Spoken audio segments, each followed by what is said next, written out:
Hello guys, today topic ఏంటంటే AP డిగ్రీకి సంబంధించిన చాలా మంది సరే హెల్ప్‌లైన్ డెస్క్ నంబర్స్ కానీ లేకపోతే హెల్ప్‌లైన్ డెస్క్ మెయిల్స్ కానీ అడుగుతున్నారు కదా! సో, వాళ్ళందరూ కూడా అయితే ఇంపార్టెంట్ విషయం ఏంటంటే వాళ్ళ మెయిల్ ఐడీ నంబరు అండ్ వాళ్ళ హెల్ప్‌లైన్ డెస్క్ నంబర్ కూడా అయితే ఇవ్వడం అయితే జరుగుతుంది. తర్వాత కాలేజీ కోడ్‌లు చాలా మందికి తెలియట్లేదు కదా! కాలేజీ కోడ్‌లు కూడా ఇందులో ఉండడం అయితే జరుగుతుంది.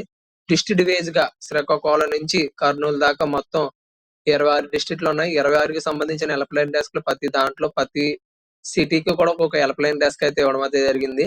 So, government colleges helpline college code and college పేరు, గవర్నమెంట్ కాలేజీ పేరు అండ్ అది ప్రిన్సిపల్ వాళ్ళ పేరు, తర్వాత helpline desk mail ID and helpline పేరు ఎవరో ఆ పర్సన్ ఎవరుంటున్నారో ఆళ్ళ పేరు అండ్ వాళ్ళ మొబైల్ నంబర్ అయితే ఇవ్వడం అయితే జరుగుతుంది. సో, మీకు ఎవరికైనా డౌట్‌లుంటే ఆ నంబర్‌కి కాల్ చేసి మీరు కనుక్కోండి. ఓకేనా? Thank you for watching.